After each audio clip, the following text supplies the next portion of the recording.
እሺ እኔ አሰበ ገብረ ማርያም ነው የሚባለው። የራቢት ሌዘር አለላ እና የቆዳ ሃንድ ክራፍት ባለሙያ ነኝ።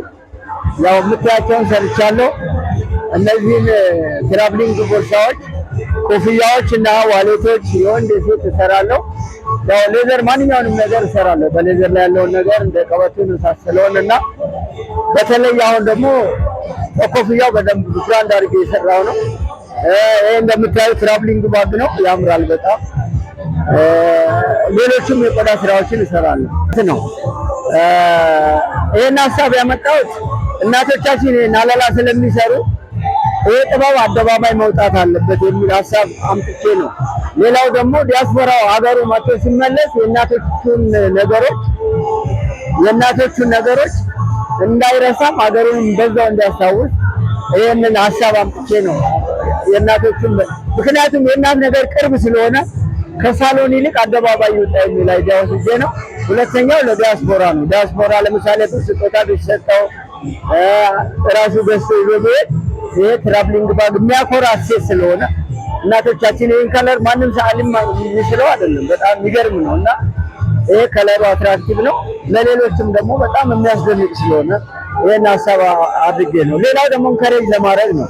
ይሄን የሚሰሩ ሰዎች አሁን የእናቶቻችን እየተከተሉ አይደለም እና በማዳበሪያ ምናምን እየሰሩ ስለሆነ እንደዚህ ጠርቶ ሲወጣ ደግሞ እነሱ አራ እንስራ ብለው ስለሚበረታቱ እነሱንም ለማበረታታት ይሄን ሀሳብ ይዞ ነው የትራቭሊንግ ባግ የተወለደው ማለት ነው። ተጨማሪው ነገር እውነትሽን ነው፣ ጥሩ ነገር አስታወስሽ። ሌዘሩንና ይሄንን የባህሉን ይሄን የዕደ ጥበብ ባህሉን አንድ ጋር በማድረግ እንደዚህ ውበት አሴት ፈጥሮ ለገበያ ማቅረብ ነው። ሁለተኛ ይሄንን በኤክስፖርት ደረጃ ቢሰራ በጣም አዋጭ ነው። በሌዘር ላይ የሚሰራ ነገር በኤክስፖርት ደረጃም ሆነ በሀገር ውስጥ በጣም ጠቃሚ ስለሆነ በተለይ ኮፍያው የሚገርም ሆኗል። አሁን ተቀባይነት አግኝቷል በደንብ እና ገበያ ትስስር ኖሮት ዲስፕሌይ ለምሳሌ አሁን በየቱሪስት መዳረሻው ላይ ዲስፕሌይ ቢኖር አድሬስ ቢደረግ እንግዶቻችን ሲመጡ ይሄንን የኛን እሴት ይዘው ይሄዳሉ የሚል አይዲያም ነው እና እጅግ በጣም ባህሉን ለማሳደግ ይጠቅማል ብዬ አስባለሁ። እርግጥ ወጣቱ ብዙ በዚህ ቴክኖሎጂ ምክንያት ወደኋላ የቀረበት ብዙ መንገዶች አሉ። ለምሳሌ የአውሮፓን ስፖርት ይመለከታል፣ ግን የራሱን ስፖርት አይጫወትም፣ የራሱን ሀገር አያሳድግም።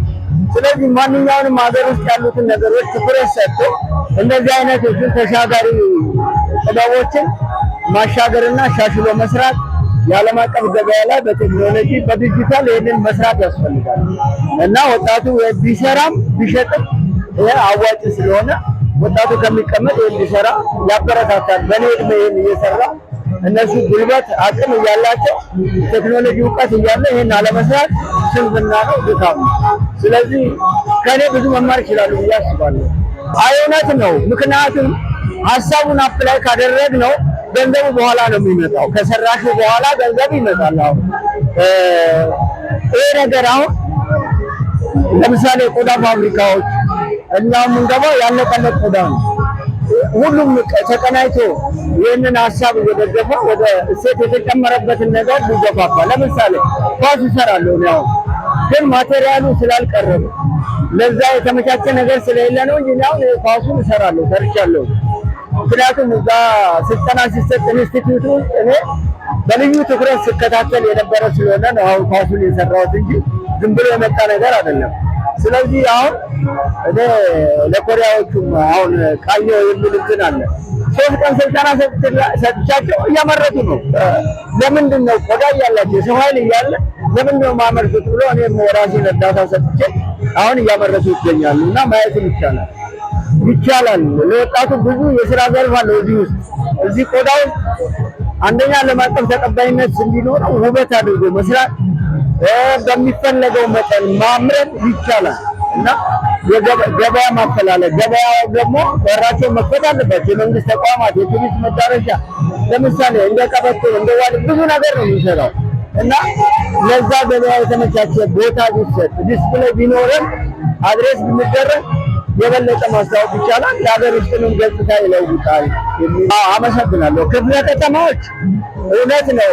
የኔ ስራ በጣም ስለሚወዱት እንደዚህ አንዳንድ ኢቨንት ባለ ጊዜ ጠርተውኝ ባዛር ላይ እወጣለሁ። እጅግ ነው የማመሰግናቸው። ይህ ከእኔ ቀበሌና ወረዳ ይልቅ ክፍለ ከተማ እውቅና ስለሰጠኝ እስከ ሽልማትም ደርሻለሁ እና ሁለተኛ ወጥቻለሁ ባህልና ቱሪዝም።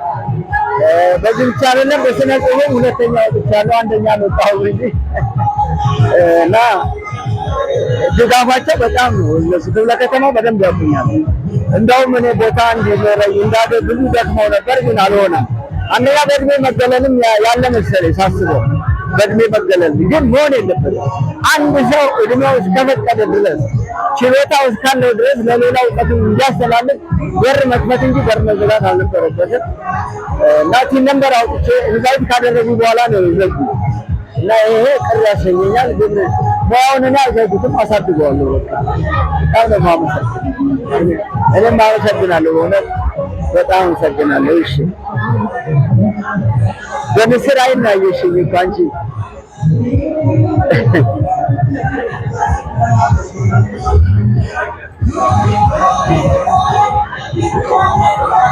እውነት